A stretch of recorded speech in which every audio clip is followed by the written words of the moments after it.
Criador abençoe você e sua casa. Aqui é o Rogério Canova e eu tenho a presença da minha esposa Mariane. Olá, bênçãos a todos. Voltamos há algum tempo que nós não gravávamos. Hoje nós trouxemos uma clareza para você compreender a igreja, o templo, seja você católico, evangélico, seja você é, desigrejado, onde você quer que esteja, esteja vendo esse vídeo. O nosso canal está repleto de informações. Nós chegamos a esse conteúdo sem rabinismo, sem teologia. Somos uma família que procura o conceito da santidade, da pureza. É claro que há imperfeições, né, defeitos em mim, na minha esposa, pecados na minha família. Somos comuns, pessoas comuns como você. A diferença de nós para os outros é que somos indivíduos, ou seja, a própria palavra diz, nós somos indivíduos, né? Somos individuais, é a única diferença entre nós. Mas somos seres humanos como todos que nos assistem, que nos acompanham também. Mas esse vídeo, ele traz clareza a como é a forma que o Criador utiliza para formar um corpo de doutrinas, para estabelecer um templo onde ele pretende habitar, uma moradia, um local onde ele torna puro aquilo que lhe convém, lhe provém, e ele trará clareza através de informações para você, para a sua vida. Você pode fazer comparações, seja você de qual denominação for, de qual credo você for. Nós vamos falar sobre história, sobre fé, é a primeira parte. Se você gostar, nós vamos prosseguir com esse conteúdo aqui, uma vez que ele traz um assunto que é de extremo interesse, né? Você vai entender o que é serviço sagrado, um tempo ritual, certo? E como que a história revela essa transformação, desde o sumo sacerdócio, rabinismo, sacerdócio de hoje em dia também. Nós temos informações no livro Os Três Templos, que é da escritora Raquel Elior. Nós vamos deixar na descrição aqui, é o conceito utilizado por ela, e ele traz revelações ímpares, né? Vamos dizer assim. No contexto de que existe a literatura bíblica, do contexto literário, e existe a literatura de Qumran. Raquel Eliora que faz uso da literatura bíblica e a literatura de Qumran para revelar com clareza uma santidade do serviço feito dentro do templo, do santuário. Então, nós temos aqui a imagem, o Templo de Jerusalém, o sacerdócio, né? Nós vamos falar sobre história, serviço sagrado, tempo ritual, com grande transformação rabínica. O que nós temos escrito aqui, Maria? Os sacerdotes aronitas ministravam no templo e detinham a exclusividade, privilégio de realizar o serviço sagrado desde os tempos de Moisés e Arão. Os descendentes de Arão, que havia sido consagrado como Santíssimo, e de seus filhos Eleazar e Tamar são referidos como oficiais do santuário e oficiais de Deus, e reconhecidos como detentores do direito exclusivo e hereditário de servir no templo por toda a eternidade. É claro que o Criador, ao construir tudo que ele fez, ele coloca normas, né? Existe um serviço a ser feito, nada acontece ao acaso, tudo que existe, a harmonia para ser estabelecida, segundo a literatura revela, que possuem oficiantes realizando os ofícios, e dentro desses ofícios existem oficiais. No quesito templo, nós temos oficiais que teriam a oportunidade de revelar aos oficiantes e a todos os outros usuários desse local o que era santo, o que era sagrado, o tempo desejado e a função necessária. Aronitas, descendentes de Arão. A escolha divina não é humana. Segundo a informação literária, esses eram os responsáveis por essas funções. A segunda geração, nós temos o templo como centro de serviço sagrado, né? Lá nós temos o que, Mariane? A participação das classes sacerdotais no serviço do templo era organizada de acordo com os ciclos semanais, determinados e extraídos pelos sábados, ciclos periódicos que dependem das 4 estações do ano e ciclos de 7 anos, conforme consta no calendário de cursos sacerdotais encontrado em Qumran. A literatura de Qumran, encontrado na maior parte que fala sobre o tempo, sobre o templo e sobre o serviço sagrado, está na Caverna 4, né? Fora encontrado lá. Lá nós temos informações fantásticas sobre templo, sacerdócio, tempo e como que isso foi organizado, certo? Então, os ciclos lá revelados estão ligados aos ciclos sabáticos, semana de 7 dias, as estações que são 4 durante o ano e ciclos de 7 em 7 anos, exatamente como havia um modelo do santuário celestial. Linha do tempo. Primeiro templo, segundo templo, 70 depois de Cristo e Qumran. 960 a.C., primeiro templo, tradição associada a Salomão. 597 a 587 a.C., crise babilônica, Nabucodonosor. 515 a.C., segundo templo, reconstrução após o exílio.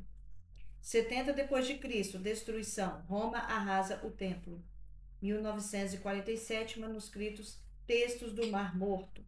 Então, para você que não tem familiaridade e para você que já tem familiaridade também, vamos recapitular a seguinte importância de informação.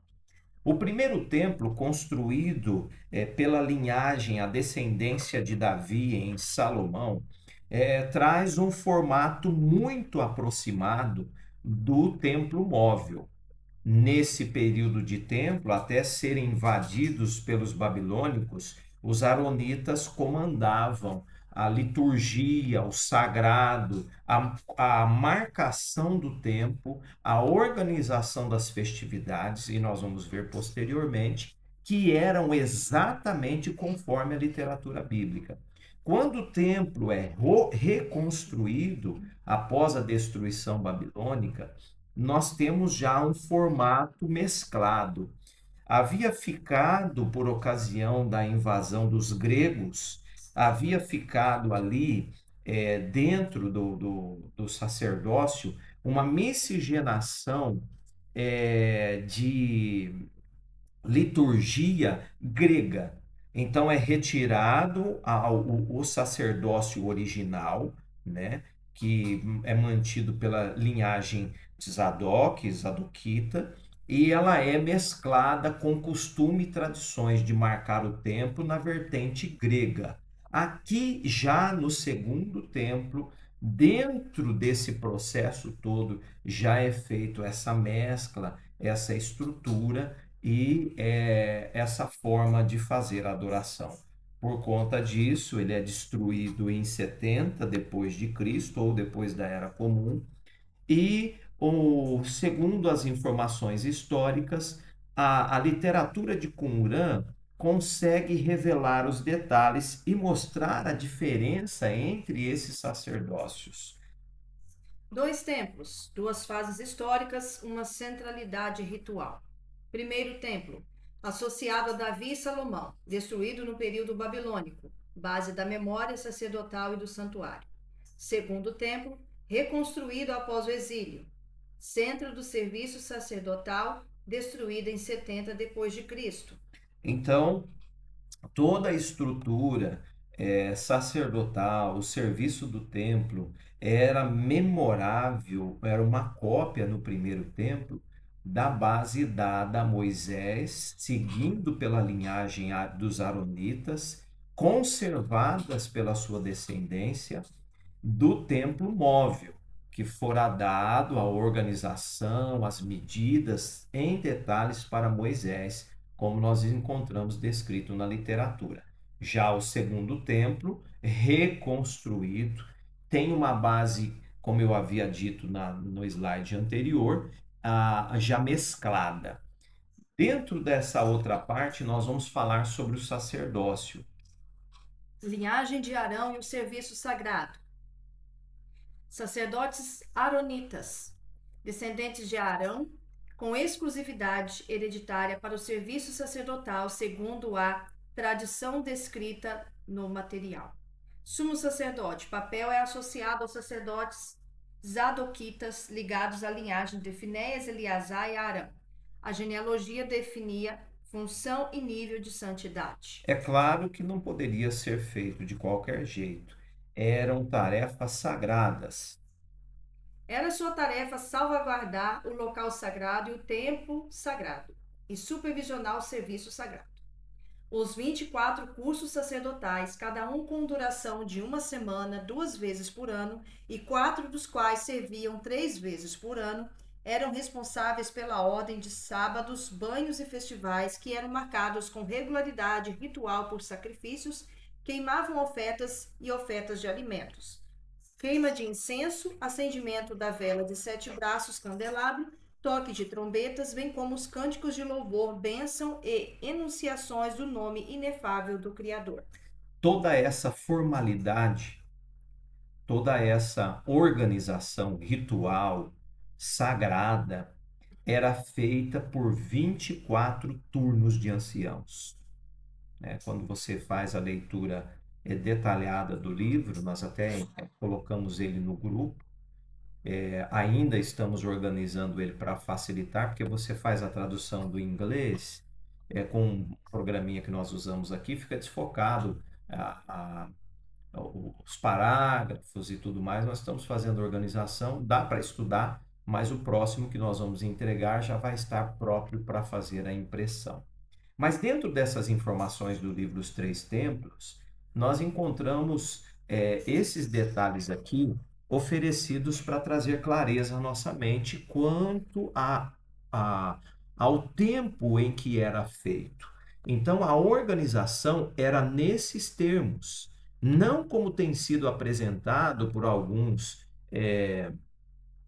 redes sociais, alguns canais no YouTube e tudo mais. É tudo que você pode também seguir o que te agrada, mas o nosso objetivo aqui não é formar opinião, é trazer a informação e dentro da sua experiência pessoal você pode, assim como nós fizemos aqui durante anos, observar todo esse templo, esse ciclo aqui, ver o que realmente é fato e o que realmente é verdadeiro. Então, esses turnos aqui eram feitos por 24 sumos sacerdotes. Essa estrutura também mantinha os levitas. Qual que era a diferença, Mariana? Sacerdotes e levitas, funções distintas e complementares. Sacerdotes, rituais do santuário, sacrifícios, incenso, bênção e pureza. Levitas, serviços auxiliares, música, porteiros, tesouros e apoio. A tradição descrita também divide os levitas em grupos de cantores e porteiros. Exatamente. Todos eles divididos em 24 turnos. Para quem tiver dúvida quanto a isso, dizer assim, isso é conversa, Raquel Eliord escreveu do nada. Não, isso está na literatura de Qumran, né? Para quem ainda não chegou a essa informação. E você tem um resquício disso ali quando a informação é feita através dos turnos, né, encontrados ali no Novo Testamento, como eles chamam de Novo Testamento, por parte do pai de João Batista. João Batista, Zacarias, ele vai revelar ali naquele trecho que era turno dele para fazer o ofício. Então nós temos um respaldo todo ali, que não dá para entrar em detalhes agora, senão desfoca aqui e sai do contexto que nós queremos apresentar para você. Mas você pode ver esses detalhes ali e dentro do contexto bíblico dos livros que nós vamos te passar posteriormente. Então, nós temos aqui 24 divisões sacerdotais, né, que organizavam os ciclos semanais, festivais e calendário sacerdotal. Os levitas também tinham outras funções. Os levitas também foram divididos em 24 grupos, divisões de cantores e 12 divisões de porteiros. Os critérios genealógicos que determinavam a função de alguém no serviço sagrado, sacerdotes, ou nos serviços auxiliares do templo, os levitas, eram de suma importância, pois derivavam de nomes divinos, nação e nível de santidade. A sequência exata dos ciclos semanais de cursos e dos ciclos anuais de serviço estava ligada à concepção sacerdotal do tempo como um reflexo cíclico de uma ordem divina eterna. Toda a estrutura do templo terreno era de ordem divina, de um ciclo celeste eterno. Então, tudo que é revelado além disso, nós vamos marcar através da lua, nós vamos. É balela, não é verdadeiro, está mais do que provado. Se você tem dúvida, nós temos outros vídeos no canal mostrando toda essa estrutura, como que era feito. Nós catalogamos aqui, Mariane fez a catalogação do deslocamento dos luzeiros todos, mostrando em detalhes. Esse tempo cíclico e a ordem ritual a ele associada foram determinados por padrões numéricos permanentes e eternos, que eram de uma importância, de suma importância em tradição sacerdotal. Assim, os sacerdotes eram encarregados de manter a regularidade de um mundo terrestre e os ciclos da ordem cósmica. Toda a ordem divina terrestre era estabelecida a partir da ordem cósmica. Virou bagunça a partir do segundo templo, onde eles incluíram o tradicionalismo, que é preservado por muitos apresentados nas redes sociais hoje, que não é de ordem cósmica, que é pautado num ciclo que não é fixo, que não possui uma organização segundo a ordem divina. Não é sagrado. O sagrado está revelado, nós estamos trazendo aqui para vocês, não porque somos melhores que ninguém, é porque realmente é o fato. Toda pessoa que conseguir fazer essa organização e verificar pessoalmente, no ato, com um ano de verificação, vai perceber que não pode ser feito a marcação cíclica através da lua ou qualquer outra forma que queiram, certo? Nem pelo calendário gregoriano, mas sim por essa informação trazida pela linhagem de Arão deixada por Moisés. Ritual serviço no templo, sacrifícios, ofertas e alimentos. Incenso, aroma ritual, candelabro, sete braços, cânticos, louvor, instrumentos, bênçãos, nome inefável.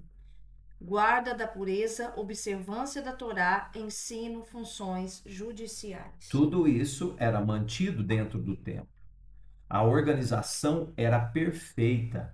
O tempo era sagrado e cíclico. Havia sete sábados e ciclos, 4 estações, 24 cursos sacerdotais, festivais, tempos, datas determinadas. Calendário ritual reproduzia uma ordem considerada divina. Então, tudo que era reproduzido no templo móvel e no primeiro templo era de ordem divina. O cálculo e a interação, a contagem e os números desempenhavam seus papéis em representando a ordem cósmica harmônica do universo, manifestada em sua regularidade e continuidade em proporções numéricas e medidas fixas, simples e complexas de durações e mudanças do tempo criativo. Então, é claro que hoje não existe mais o templo, né? Todo mundo já sabe disso. A nação escolhida teve o último templo destruído por volta de 70 DC, né? Depois de Cristo ou depois da Era Comum, como queira você ler, mas fora destruído ali.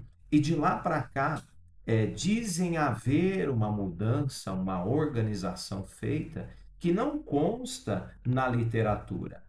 A tradição sacerdotal, ela trouxe uma regularidade de construção e fixação de templos em determinados locais para que seus fiéis pudessem fazer adoração.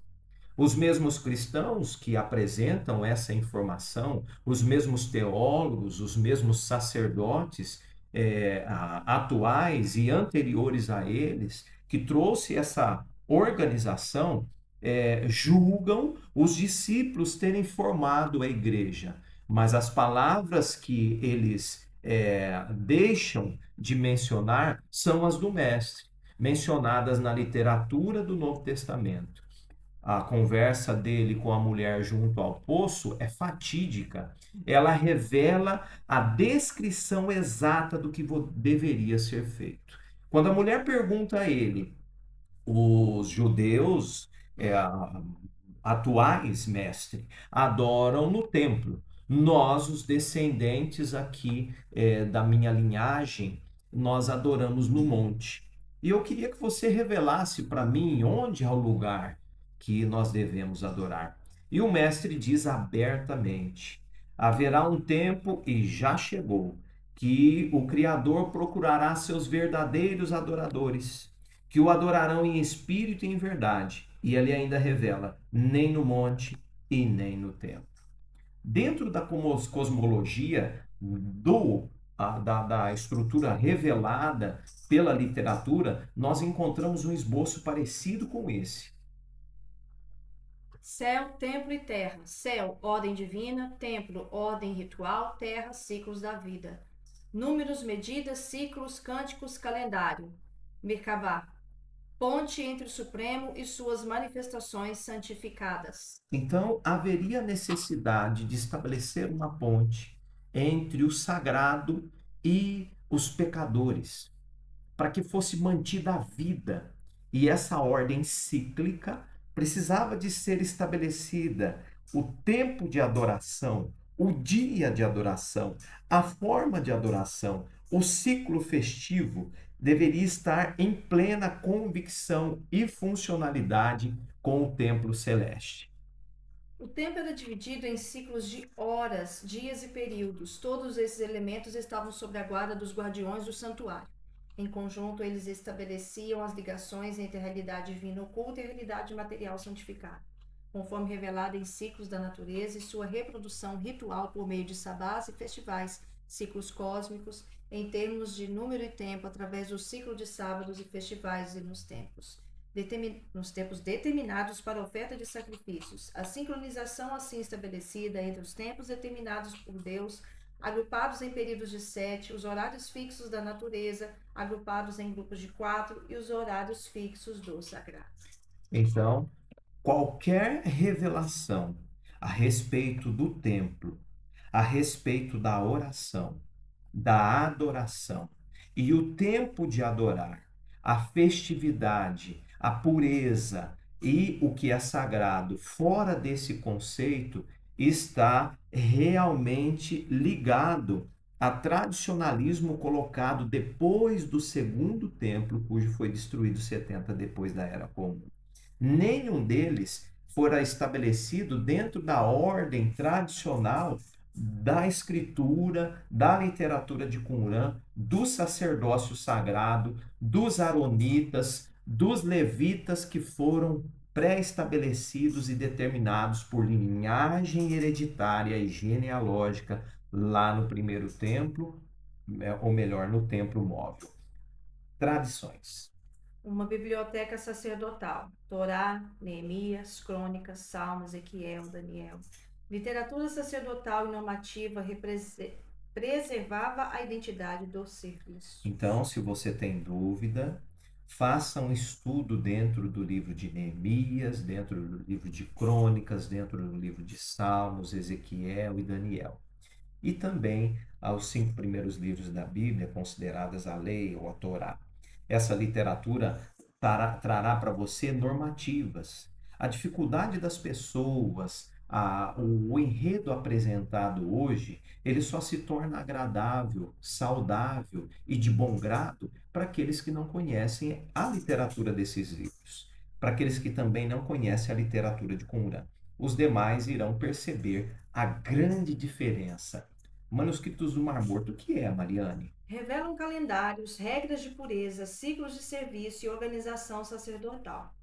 A sincronização do serviço sagrado era estabelecida e mantida em virtude de uma autoridade sagrada de origem sobrenatural, com uma variedade de manifestações, a palavra e os mandamentos do Criador, maravilhosos segredos ou revelação divina e testemunho angelical, tábuas celestiais, livros ditados do alto, leis observadas por anjos e sacerdotes, eleição divina, pureza e santificação e escrituras sagradas. É claro que a literatura de Qumran, ela é bem objetiva nesses termos, e junto com a literatura bíblica que chegou até nós, que eu acredito que é uma parte do que foi revelado, né? É uma escolha de livros, ele traz clareza a esse serviço, a esse ofício. É claro que os anjos também, os mensageiros, como você queira chamar, eles possuem seus ofícios. O santuário celeste também possui o seu rigor de tempo. Não poderia ser diferente, mas houve uma transformação. Transformação da tradição sacerdotal à tradição rabínica. Após a destruição do templo, a centralidade do culto foi substituída pelo estudo da Torá e pela interpretação dos sábios. A autoridade passou dos sacerdotes para os rabinos. Já é descrito no Novo Testamento, como alguns chamam, nós encontramos os rabinos, os sábios, os doutores, as pessoas que começaram a interpretar a lei, a tradição e colocar como via de regra. Tanto é que havia várias comunidades descritas ali dentro do que chamam de Novo Testamento. A própria história, ela traz essa revelação, ela traz essa transformação e ela traz essa organização. E agora, inclusive, muito diretamente, é observada e suprimida com interesse político e religioso. Então, agora, com essa transformação, com essa entrada do rabinismo dentro da tradição sacerdotal, é feito ajustes na observação do tempo, na formalidade do culto, na formalidade das festividades, do tempo sagrado, que era imutável e devia permanecer em tradição com o santuário celeste.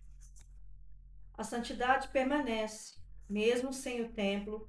O serviço ao Criador continua pela oração, pelo estudo e pela prática da justiça e da misericórdia. Então, hoje você tem a oportunidade de fazer suas observações e de estudar. Hoje nós temos uma gama de informações via redes sociais, mas nem todas elas são de acordo com assim diz o Criador.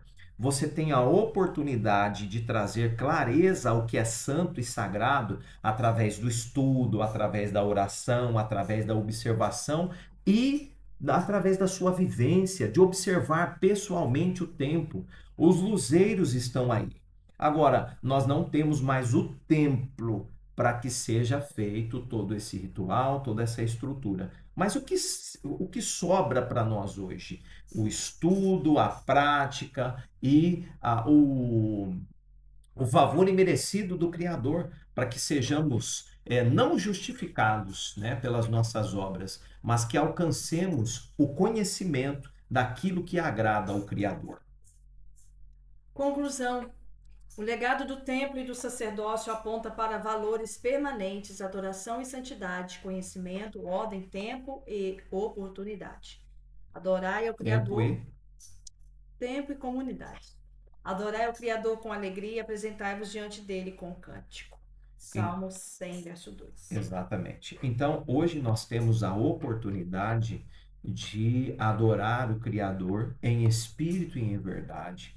Nós temos a oportunidade de nos apresentarmos a Ele, nos prepararmos para nos apresentarmos a Ele, porque está revelado para nós o que era oculto algumas gerações atrás. Algumas pessoas não tinham acesso, era feito através do rabinismo, mesmo na época do Cristo, né? Mencionado ali na literatura e na história, era feito, trazido informações até o povo, informações que não eram tão abertas como são para nós hoje. Apesar de termos hoje toda a estrutura sacerdotal um pouco diferente, mas muito parecida, julgam hoje os teólogos, os sacerdotes, independente da denominação religiosa, os sábios que podem direcionar o povo. O que nós encontramos através deles são informações que não são extremamente fiéis ao que encontramos na literatura. Porém, você pode conhecer pessoalmente e participar dessa descoberta. Nós vamos deixar na descrição desse vídeo a literatura de Raquel Elior, que é de onde nós tiramos algumas informações aqui que apresentamos a você. Se você gostou desse vídeo, ele pode ter continuidade. Há mais revelações no livro, há mais partes da literatura de Qumran, e se você não gosta de ser um leitor, nós podemos fazer o que fizemos nesse vídeo, trazer as informações, nós mesclamos aqui informações até a parte 7 do livro e podemos dar continuidade. Mas eu quero ouvir a sua opinião. Você já conhecia informações a respeito desse assunto? Você já tinha clareza a respeito desse aspecto? Você tem algum amigo que conhece a respeito da literatura, segue um calendário ritual festivo que seja diferente dessa informação? Mande para ele o vídeo. Entre em contato conosco. No nosso canal está lá o número do nosso celular. Nós temos um grupo no WhatsApp que ele traz informações das observações feitas por Mariane, das nossas conversas. Você pode ter acesso ao nosso PV através do grupo também e temos um outro grupo no Telegram. Estamos disponibilizando sempre conteúdos como esse e depois o pessoal que está lá conosco também recebe o PDF para fazer um estudo pessoal. Nós vamos ficando por aqui. Espero que você tenha gostado do vídeo. Deixe seu gostei, deixe a, a sua opinião e se inscreva em nosso canal. Um forte abraço. Criador abençoe você e sua casa. Criador abençoe a todos. Até o próximo vídeo.